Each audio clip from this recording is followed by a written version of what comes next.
Welcome to Happiness Matters, the show where our guests share their stories and insights to inspire you, encourage you, motivate you, and so much more. I'm your host, Beanie Man, and my super awesome co-host, Mo the Service Dog, and we are brought to you by Mupo TV.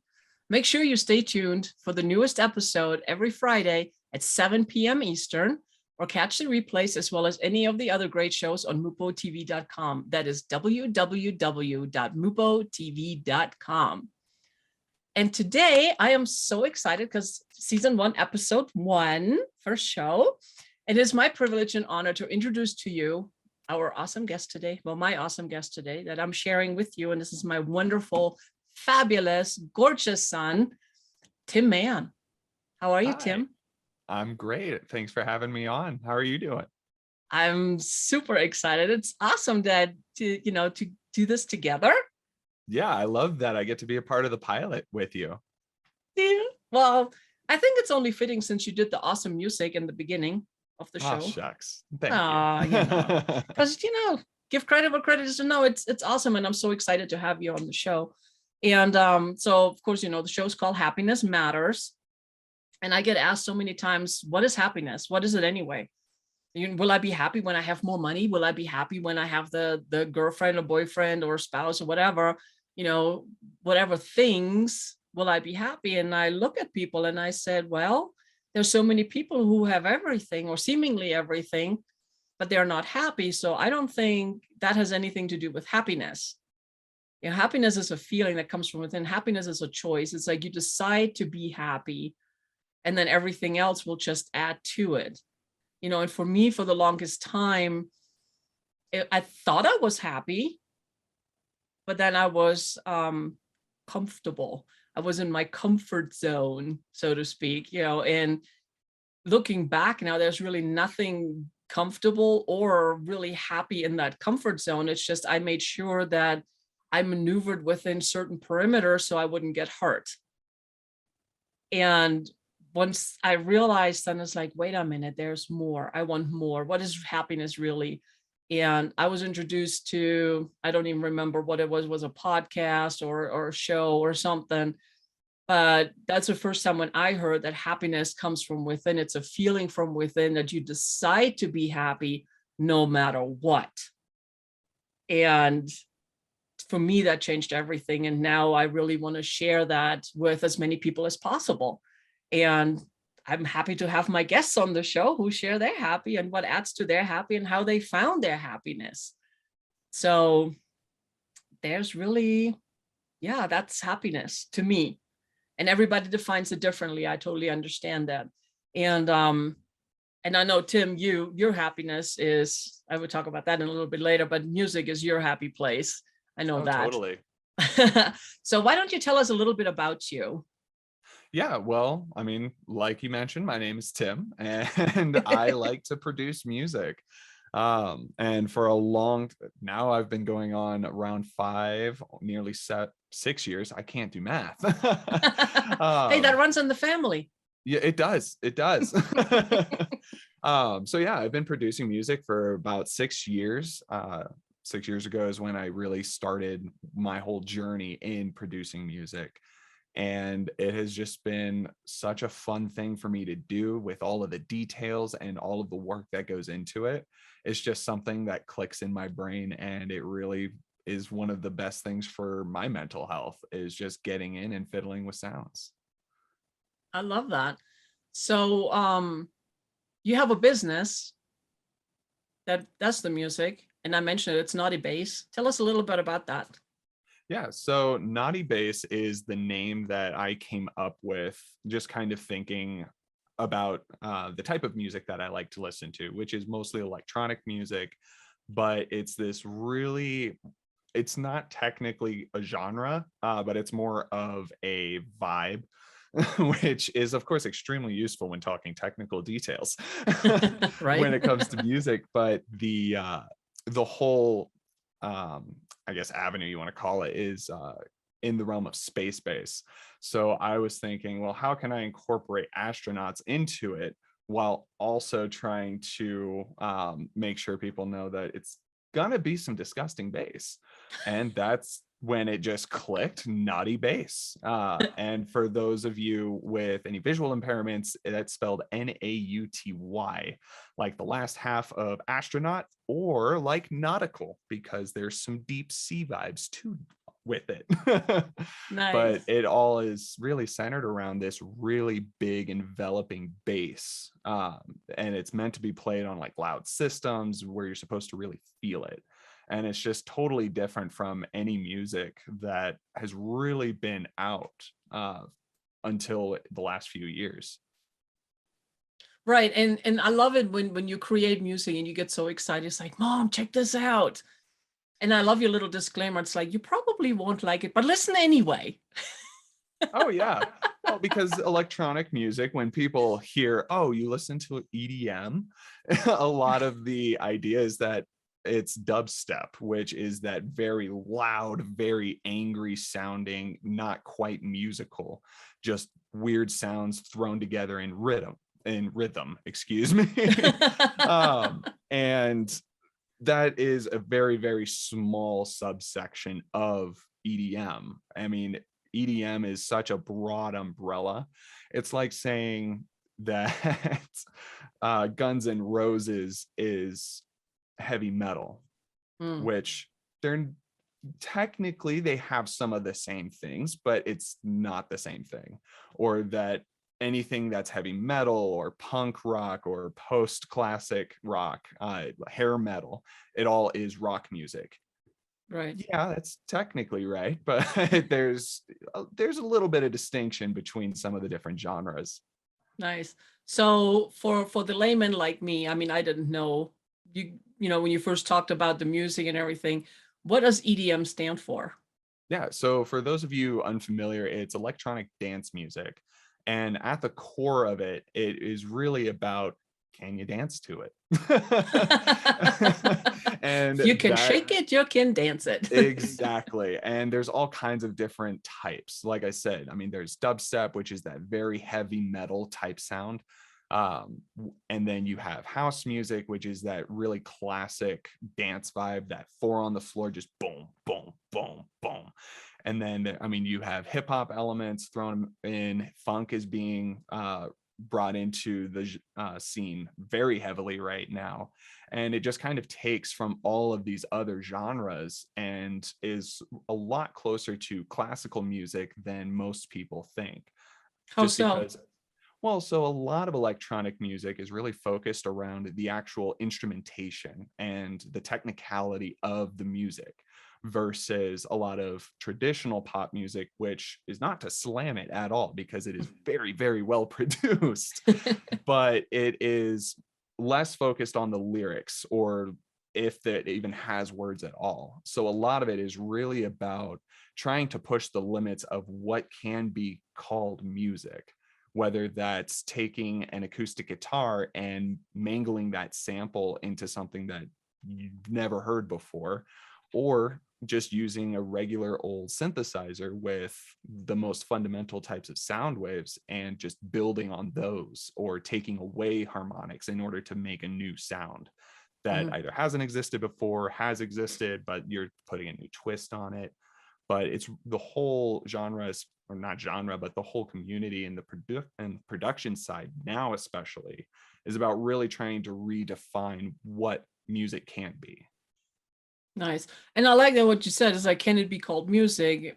To me, music is art. And just like paintings, sometimes I look at paintings and I'm going, and they call this art. Oh my God, yeah. You know, it's all in the eye of the beholder. You know, it's like what some of the things you listen to, I wouldn't consider music. I would consider that like giving me an ear bleed, but that's my personal opinion.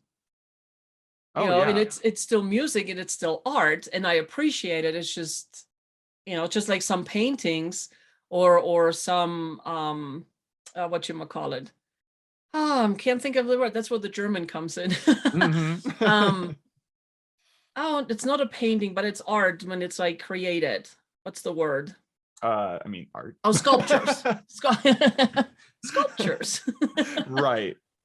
You know, some of the stuff, and it's like I look at it and it's like, I mean, I appreciate the craftsmanship, Mm-hmm.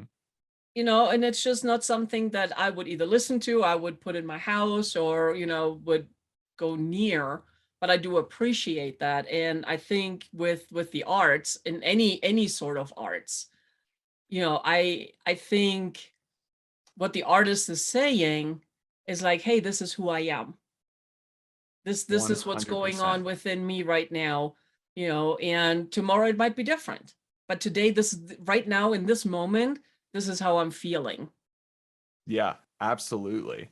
I mean, and like you said, I mean, I know for myself, I mostly listen to electronic music. But like when it comes to like paintings, some people are really into impressionism like Van Gogh. Some people are really into abstract cubism like Picasso, which I will never understand. And then some people are really into landscapes, into realism or hyperrealism in some Right. cases, which is just pushing that extra boundary in is this actually a painting? Right. Those ones mess Like, me up. it's like, let me dig out some of the old stuff that you guys created or I created, and it's like, let's see if we can make money with it, but Right. but I mean, no, but I mean, the thing is, in the moment of creating, it's like we're so in the zone. Hmm. And it's like, I don't know about you, but for me, it's like I forget everything around me. Oh, totally. Time, space, everything is just, it's all a blur. It's all, and I'm somewhere completely different. And when I come back out and I look at the finished product, sometimes I'm going like, what was I thinking? Yep. Or it's like, oh wow, this is really cool. Oh my God. Yes. The amount of times I've spent 2, 3 hours working on a project, completely forgetting any of my food needs. I just sometimes I'll step away and come back to it and be like, what?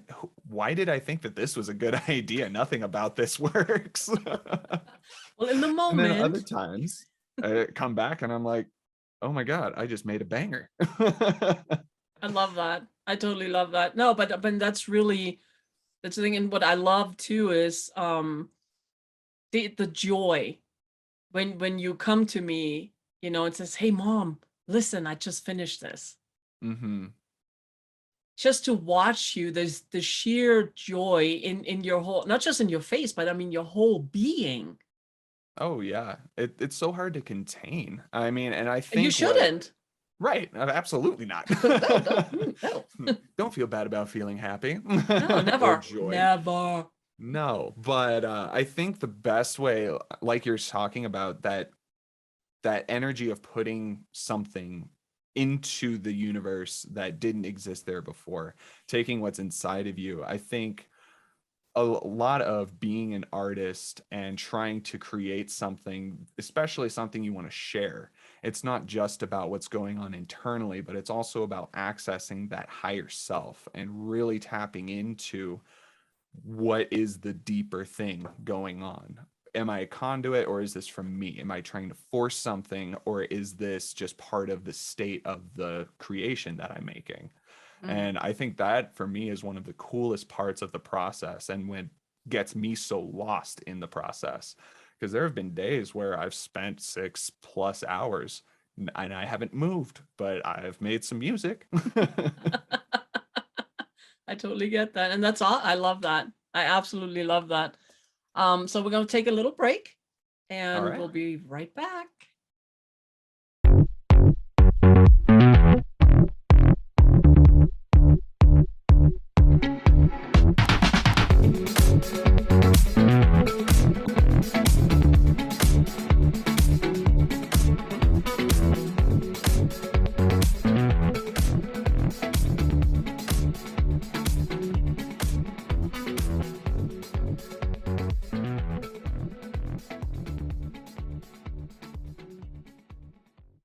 Hey, welcome back. I'm here with my awesome son, Tim.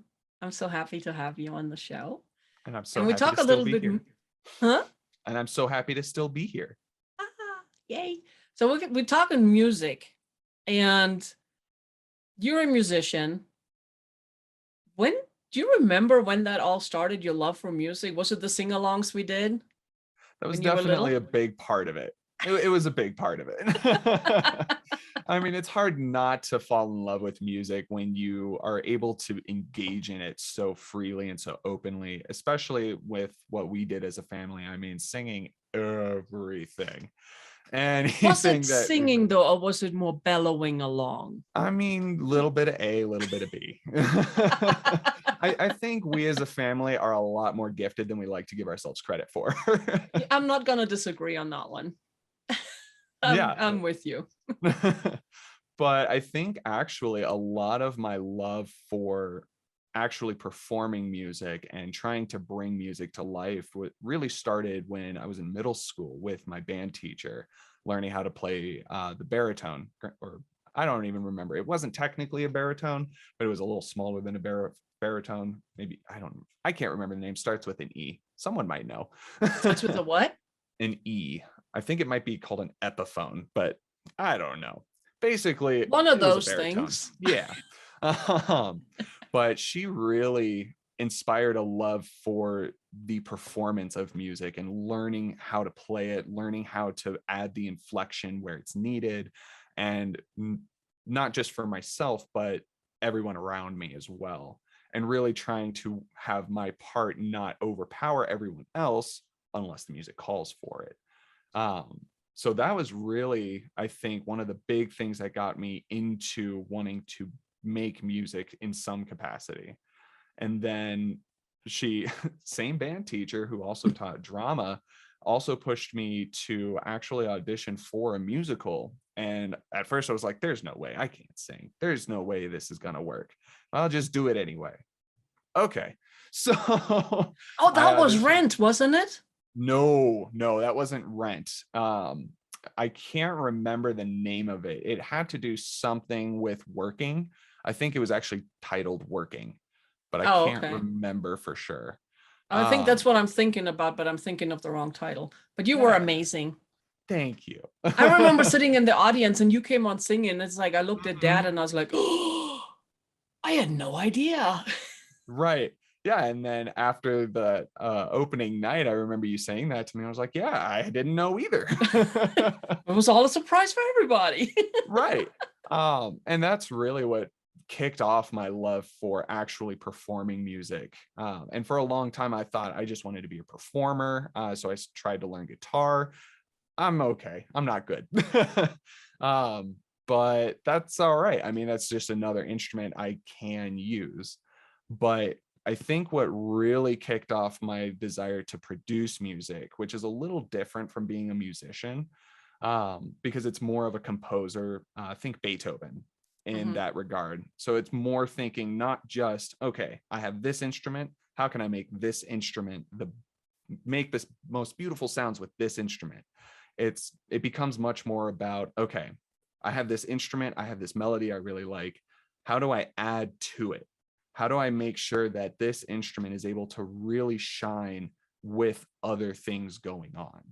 And having this full body of work versus a single instrument, which, don't get me wrong, there are very beautiful instrumental solos, trumpet solos, saxophone solos, piano pieces.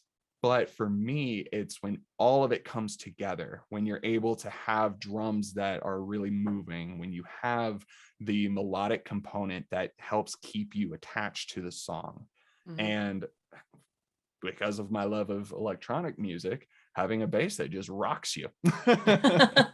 And sometimes it rocks the whole house. Yes. Yes, it does. And it's so fun because when you say, you're playing the guitar, I remember as you guys were growing up, we bought so many instruments for you guys to play with and experiment with and try out. Mhm. I know we had the guitar, we had the acoustic, the electric, we had the keyboard, we had the drum set, Yep. all of those things because both Dad and I, we were always, hey, this is awesome. Have at it. If this helps you, here you go. And to really foster that love for the music arts in both of you. Yeah. It's I just it's mean, just I beautiful. think honestly, a lot of why I am able to produce at the level that I do is because I did have the exposure to all of these different instruments. And sure, I may not be an expert at playing any of them, but I at least know enough to where I can make it sound like I know how to play them. I don't know. It's like when I listen to what you produce, I'm like, wow, I had no idea he knew how to play this, you know. And then Hmm. what tickles me when you smile and it's like, yeah, that was all produced on the computer. And I was like, what? Hmm. Yeah, It's just, to me, it's just so incredible that you have that talent, that and then you know how to bring it all together. It's like I mean, I bellow in the shower, I sing along to whatever, you know. And hmm. but would I actually sing? Right, in front of Mm, people. not so much at this point. Who knows? Down the road, who knows? You know, but at this point, but I do enjoy it, Right. you know. And I think when we enjoy whatever it is we're doing, whether it's creating music or painting or even working. I mean, for some people, you Hmm. know, they really enjoy their job or their business and what they're doing. So it's not work. I don't look at what I do at work as work. It's because it's fun. I enjoy it. I love it. You know, and it's a way of creating, and I get to express myself, you Totally. know. And it's when you do your music, you get to express yourself and share that. And it's like, I love that the fact that when you share it with others, to spread that joy and that happiness that you experienced while you created that, and then now you get to share it with others so they get to experience it. I think Yeah. that is beautiful. And it's such an incredible feeling, not just because it's like, oh yay, people like my stuff, but it feels, especially as a creator, like there's a deeper level of acceptance. It's not just, oh, they like my song, it's also they like me. They like what's inside of me enough to say that a thing I made is something that they like. And that is just, I won't say it's the reason I do it, but it definitely helps. Well, it doesn't hurt. No, Exactly. absolutely. Exactly. I mean, when we create something and it makes a difference for somebody else, Hmm. you know. And I know a lot of times it's like, I call them my dark ages, you know. A lot of times certain songs, certain music really helped me through that and helped me hold on. Oh, absolutely. So, you know, and that's huge. And if we can do that for people and give that gift to people and make a difference for them, you know, whether it was on a happy time and it raised their happy even more, that was in a dark time and it helped them, you know, stay above water or move out of there and move forward and up, you know. Hmm. It just feels good. Yeah, absolutely.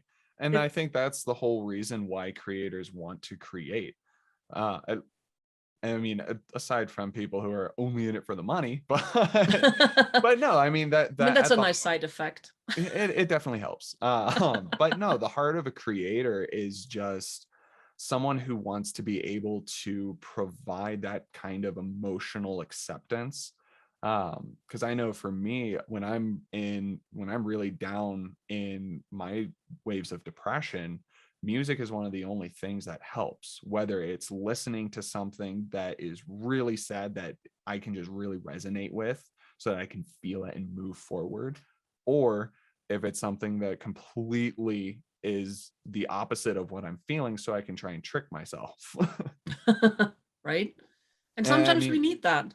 exactly. And whether that's with through listening to music, or for me, because I am a producer, being able to make the music that I'm feeling, it's it's such a unique way of being able to process my inner life and what's going on in my head in a way that I have a really hard time articulating with words. And Mm, because music is a universal language and something that has popped up in every single human civilization, regardless of technological whatever, it is a thing that every person understands. Whether the specific sounds are something that makes sense to a person is another thing, but right. everybody gets rhythm, even if it's just a basic clap.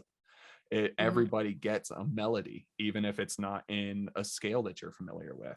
but that is such a deep way of being able to connect with other people that, again, it's popped up everywhere. Right. And it's like through the, I mean, it's timeless, really, Hmm. you know, and it's so interesting too, because it's like when your dad and I were growing up, the music that we listened to, and it's interesting to listen to the new music and Hmm. hearing some of the elements in there Oh yeah.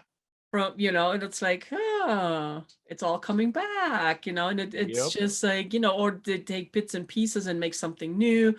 But Hmm. overall, I mean, it's always been there. And sometimes I listen to music and I'm like, wait a minute, that's a classical something piece that I Hmm. listened to a while back. And it's like, I love how they put that in there. And, you know, even though it's an old piece, but they put it in and created something completely new, completely different, you know, and it evokes completely different emotions and Oh feelings yeah. when you listen to it. Yeah, I love that. That's one of the other reasons I love the electronic music community, is because that is such a huge part of the production mentality. It's a lot less limited in terms of how the industry used to work it with record companies, and if you're making a cover, you have to do all these licensing fees and this and that, and there's all these hoops you have to jump through. Whereas now, if I wanted to, let's say I'm going to play an hour DJ set, I can take any song I want, assuming the venue has the right license to play for cover songs and anything like that. I can just make the songs and I can Mm. play them out to a crowd. No, I won't release it, but for the people in that audience, they're going to be able to hear it. They're going to be able to say, I know that song. I know those lyrics. Wait, how did you do that? Nice. I know a while ago you did a song and there's singing in there. And I think it was you singing, but the way you manipulated the sound and everything, it sounded so different. Oh, I couldn't Yeah, tell you what song it I don't was. know, but I mean, to me, that is just, and because I remember I was like, that's you? Like, what? Mm. Say what? Yeah. Well, and again, that's one thing I love about, or another thing, I guess, that I love about electronic music. You can use all of these really strange effects, and you can take things away from just that classical acoustic sound, and you can really change things uh, from an instrument perspective. So I can take my voice, I can use my voice as a drum kit, I can use it as a piano, I can use it as strings if I try really hard. But and if I'm not comfortable with hearing my own voice on the track, or if I feel like it needs a little extra oomph, I Mhm. can change the tone of my voice. I can distort my voice a little bit. I can drop the octave, or I can just drop the pitch on it so that it sounds more fitting to the track itself. And I don't have to worry about, can I perform this live? Will I be able to sing this live and people will know that that's what's going on? Yeah, see, to me, that's just like mind blowing. Oh, it was to me at first.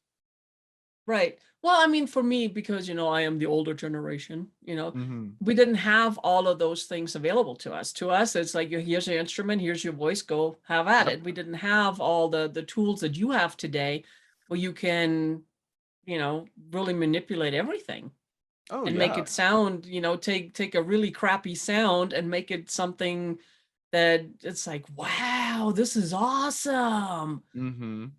You Well, know, and the other part of that too is the barrier of entry is so much lower to make music, because before you had to have thousands of dollars, and you would have to have practiced, you'd have to have written all your songs, you have to have other musicians who are able to record the song in one go, and then you have to hire an engineer, you have to get all the mics set up. Whereas now all I need is one microphone. If I have all the instruments myself, I can just do it myself.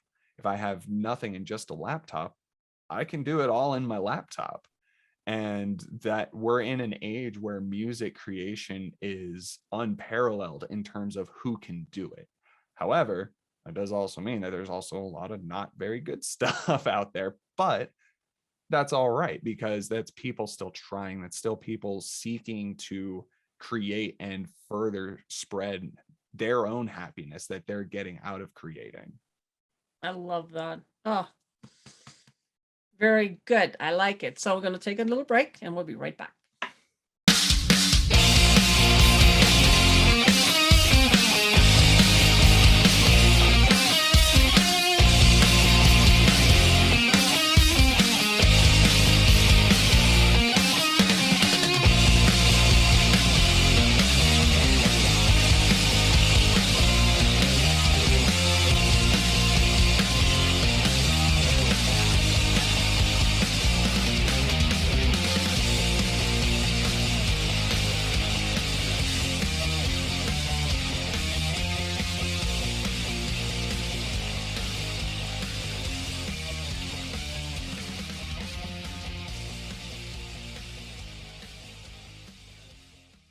Hey, welcome back. Beanie here, your hostess, and my awesome son, Tim, as my guest, my first guest on my new show. I'm so excited. This is awesome. So let's go back like a few moons, like a minute or 10, 50. So when you guys were born, we were in the military. Mm-hmm. Dad was active duty, he's gone a lot and deployed in school and whatnot. And because of my upbringing, there was still a lot of issues that I had to work through. I had no idea. I just knew at one point I was in such a deep hole, and I was really miserable. And I still, to this day, I have regrets, because I don't think, I did the best I could with what I had. I understand that. But there were times where I was like, I don't think I was the mom that you guys deserved, but that's my thing. I'm okay with it now. And we talked about this, so it's all good. Oh yeah. It's all good. But so there were times when it was really, really hard, one of the things for me was because I was abused as a child. I swore I would never lay a hand on my kids. I would never spank or nothing, but I don't do empty threats either. Nope. So I got very creative. But I also knew like a lot of times is because I was miserable.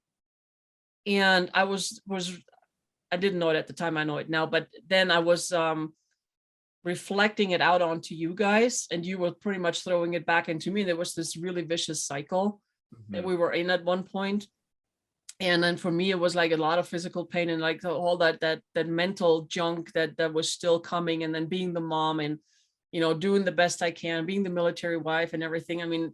It was tough. And for me, it got to the point, and I never forget, it was the beginning of 2004, where I was ready to end my life. I was just done. I physically, mentally, I just couldn't do it anymore. But because I had you guys, and because Dad was, deployments and just gone a lot, I knew I couldn't check out. I needed to be here, and I needed to be better than what I am at that moment and what I was before. And in that moment, I made the decision to, checking out is not an option, clearly, but moving on the way it was not an option either. So I made the decision to roll up my sleeves, put on my big girl panties, and figure it out. It's like, what do I do? How do I do this? And I started taking steps for me to really claim my happiness. And I know for you and Kaya, there were times it was really rough. Yeah. And I know, looking back at that 2020 hindsight thing, looking back, I was like, oh my gosh, I missed so many like cues from you guys that you were struggling, that you were not happy, that you were really following into that deep hole, the deep hole footsteps that I was in, and you guys were acting out in ways that frustrated me. And then, again, this really vicious cycle. So, do you want to talk a little bit how that was for you? And then the turning point, like when I started, like putting the switch in, and I don't know at what point that affected you. You want to talk a little about Yeah, that? it's a little harder for me just because I have a hard time recalling a lot of specifics from childhood. There are a few things here and there that really stand out, but I do definitely remember how just the emotional weight during that time in the lead up to early '04.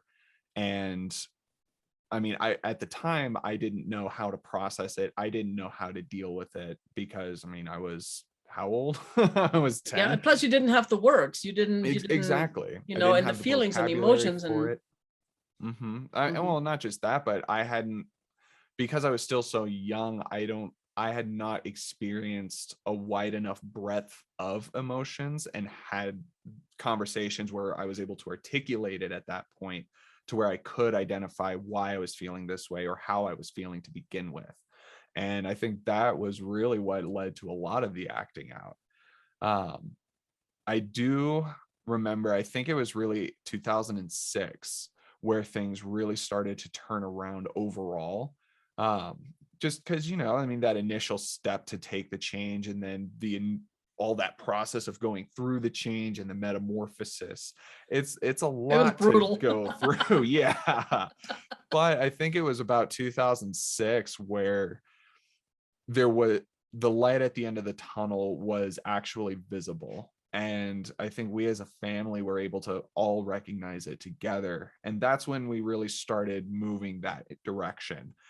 Um, but I think for me, it really clicked in after I had failed out of college. So cut Oh, you to mean 10 when I years picked you later. up? Oh yeah. But That's because a I was whole a nother show.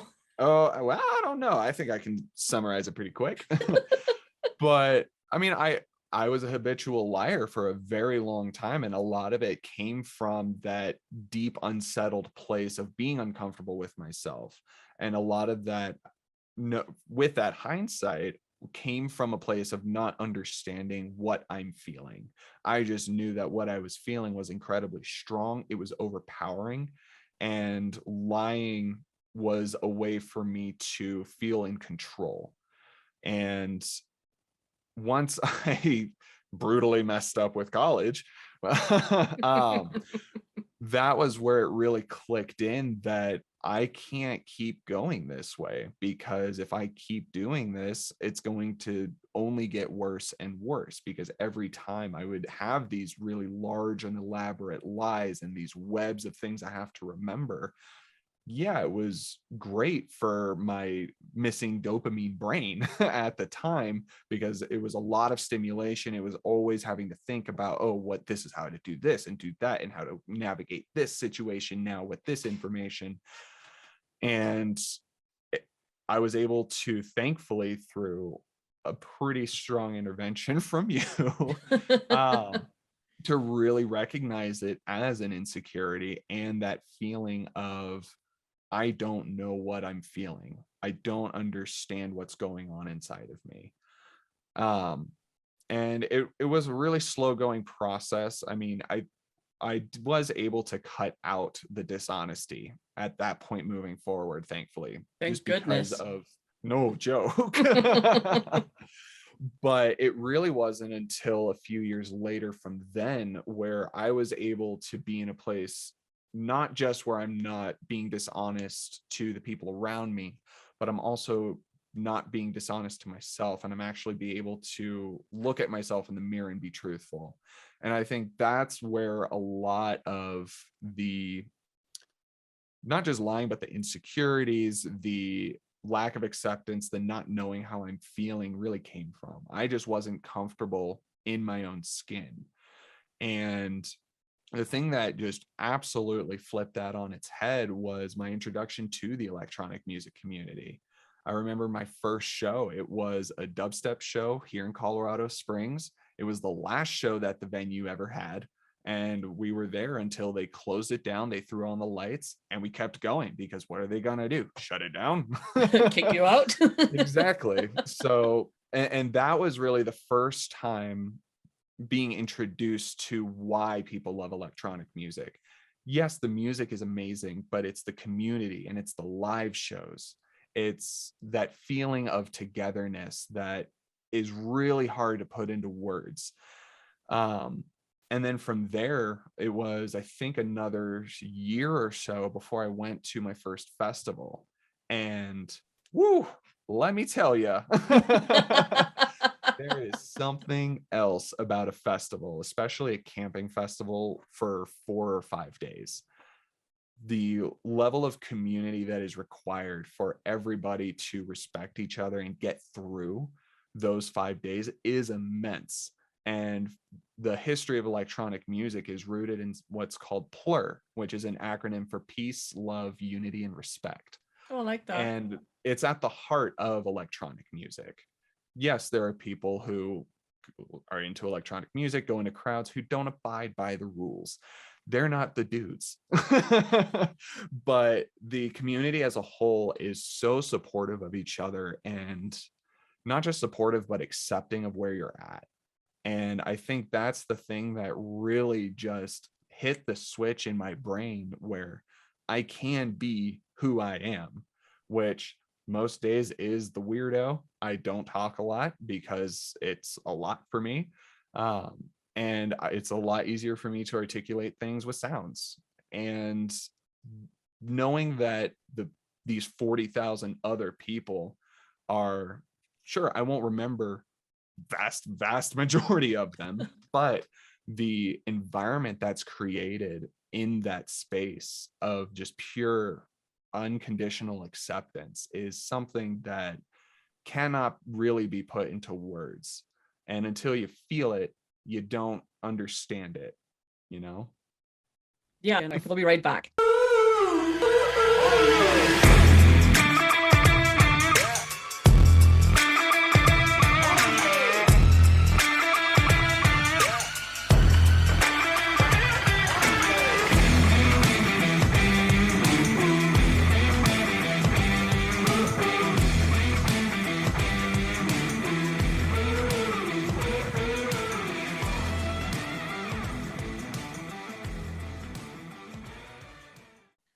And we're back. I'm your host, Beanie Man, and my awesome son, Tim Man.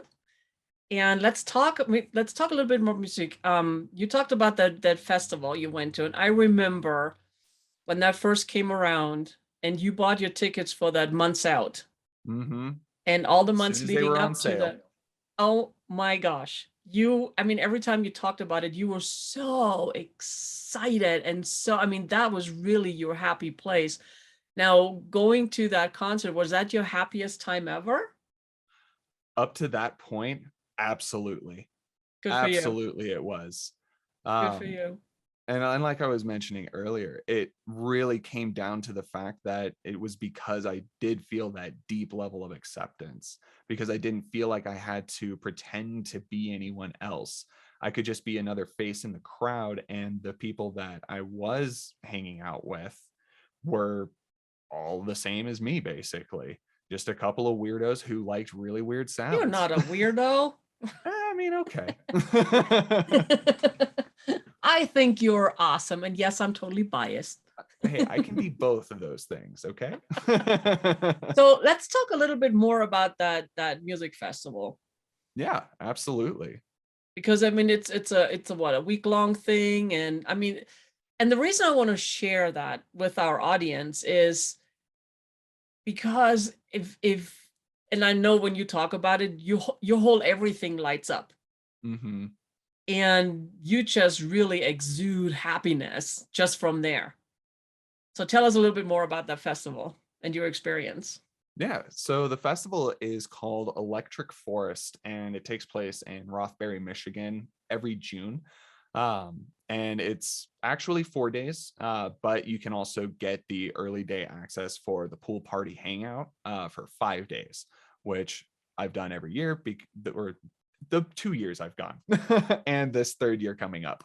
But yeah, no, it is primarily an electronic music festival. It has every genre that is in electronic music at all times, But what I really like about it is it also has different alternative. It has folk bluesgrass groups that come in. And one of the resident musicians there goes by Dixon's Violin. It's just him and his violin. And Wow. it is the most soothing thing to listen to right before you head back to camp to go to sleep. Very cool. Yeah. That's awesome. And I know they also are very environmentally conscientious. Yes, they do a lot to make sure that the forest that it takes place in has enough time to actually recuperate from the thousands and thousands of feet that are just stomping on the grounds, taking over the grass. And they do a lot of forest replanting. They really make sure to take care of the land. But more than that, they also really they do a lot of community service and charity work for the community and the neighboring communities there, because not just the people who attend, but the actual event producers, we're all just so incredibly grateful that this super, super small town out in the middle of nowhere in Michigan, basically, is so kind enough to let us use that land, and have been kind enough for this to be a thing for over 10 years now. I mean, it started out as just the Rothbury Michigan Music Festival and has transitioned into something that has grown so far beyond what the initial music festival scene was like. I mean, like I said, it's 4-5 days of 20 to 40,000 people. And Wow. it's nonstop music. I mean, you wake up, you get into the festival, everything starts at about noon. It doesn't stop until probably 8 the next morning. Oh, Like, it wow. is absolutely insane. Now I can But see why you come home exhausted and need a week's between that and the vacation. drive out and back, it's kind of a lot, but worth it every time. Very cool. I love that. And what's that festival called? It's called Electric Forest, And when is and it? it's usually at the end of June. The last couple years with the pandemic, unfortunately, it did have to be canceled. But again, for myself, that's one of the reasons why I do love this community and this festival in particular, because they decided to put the health of the community over the profit or the potential profit of the festival. And what's really nice is having 2 years of breathing space means that that forest is going to be so alive when we get back. No kidding. Oh yeah, I cannot wait. I know. I remember the day when the tickets went on sale, and they were sold out. How quick? Oh, well, so that both the first 2 times I went, I was able to get it on the first day sale. This last round, they sold out in 15 minutes for the Wow. tickets that I wanted in the VIP. And what's really nice about this festival and the company that actually puts it on, they use a ticket exchange program with all kinds of backing ups, or insurance. That's not the right word. Mm. But basically they ensure that everything's above board for these exchanges. And so I didn't get my ticket. I saw it was sold out. So I was like, okay, hop on the exchange. They gave me the ticket price for what I wanted to get. It was about $100 over the listing price, but considering Which is not bad. how much I want to go, it's not bad at all, because it's all included too. So you get your camping spot, you have your parking spot, you walk in, and with the VIP tickets, you get air conditioned showers and free showers, which is the best Nice. part. Yes, showers are nice. Yeah, especially when you're not paying $10 for one. Yikes. Yeah, Yeah, no kidding. it's not great. So VIP for me. Hey, VIP is always a good thing, and it's Hey. because it's those little extra fees. Mm-hmm. If you don't do the VIP, it adds up really quick. Right. Well, not just that, but being able to not worry about those extra fees or those little creature comforts. I mean, like I said, having an air conditioned bathroom in the middle of summer in Michigan it's necessary. Nice and nice. But yeah, no, I mean, it just adds to the overall experience, and it lets me worry about less so I can actually enjoy myself more. I can I let like that. go of my needs more, and I can just be in that moment, and I can actually experience what's happening. That's awesome. I'm excited for you. Of course, being the mom, I'm always worried when you're driving there and then you're driving back and while you're there, but that I'm the mom, it's my job. So, but I think I'm pretty good in keeping it under control and not being overly, you know, like, what are you doing? What are you doing? Who are you hanging Yep. out with? I don't know. It's Well, a hard good not rule to of do, thumb but is if it's the Monday after the festival and I don't send an update saying, "Hey, I'm still alive," that's the time to worry. yeah, yeah. Ooh. So when you're not doing music, not going to festivals and everything, and not doing anything particular, you Mhm. know, what else you do for fun and to raise your happiness? Well, a lot of it is I've thankfully gotten back into reading. So I try to read every day. Not always successful, but so some days I read a little more. But I really love reading, really just content in general and storytelling. I love watching creators being able to weave all of these different characters and all of these different plot devices into a cohesive story, especially when it's done very, very well. And I, at least recently, I've noticed a very strong uptick in quality writing. And Nice. it has made picking what to watch or read very hard. Oh, the choices. Oh There's no. just so much. That's awesome. So what are you reading? Well, right now I'm reading a book called Master of Poisons. I can't remember the name of the author at the moment, but it is an African-based fantasy novel, Hmm, and it is very, very interesting. It uses a lot of I don't want to say witch doctor, but a lot of the magic system seems to be taken from a lot of the practices in shamanic regions. And the whole setting for it is primarily African based. And okay. it is a very, very cool story about a um, desert region that is being ruled by the quote unquote empire. But they have what they're calling a poison desert that is coming in. It's decimating crops, it's decimating the land, and they're coming out of nowhere and nothing is stopping it. And Hmm, so the one of the lead characters, the quote unquote master of poisons, is searching for the one thing, the one miracle magic that is going to be able to help solve it. And very it is cool. a very interesting story that incorporates a lot of the tribal aspect and tribal rituals of African nations Hmm. into its magic, into its culture. And it's very, very well written. It's a little Nice. slow to start off with, but it is excellent. Very cool. What's your favorite book you so far that you've read? Oh man, I can't really pick one. It's more of a series.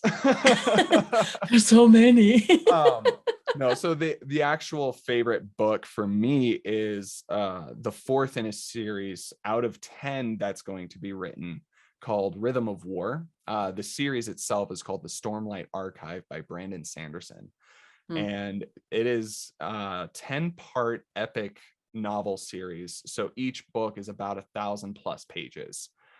It is wow. absolutely massive.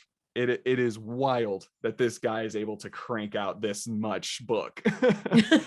But these are part of the larger universe that he writes in, because he has other book series as well, and they're all tying together.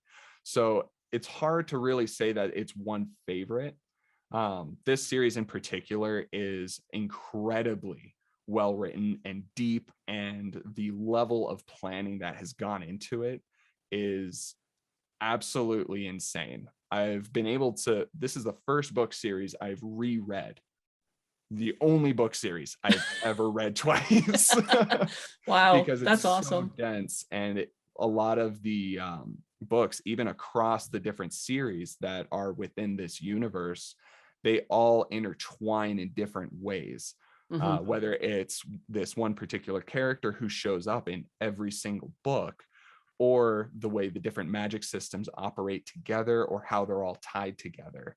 It is just a really fascinating level of world building that probably hasn't been done since really the Wheel of Time or the Lord of the Rings.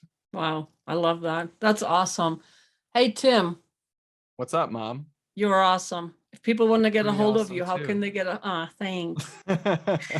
How can they get a hold of you? Yeah, you can reach me at my email, naughtybase@gmail.com. That's NAUTYBASS at Gmail. You can also reach me on Twitter at naughtybase, or Instagram, same at.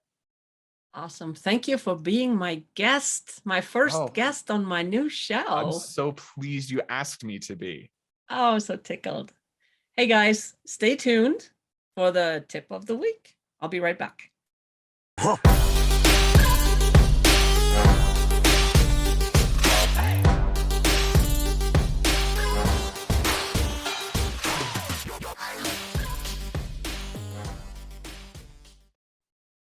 Hey, welcome back. And here's the tip of the week. And this week is a quote from Oscar Wilde. It says, "Be yourself, everyone else is taken."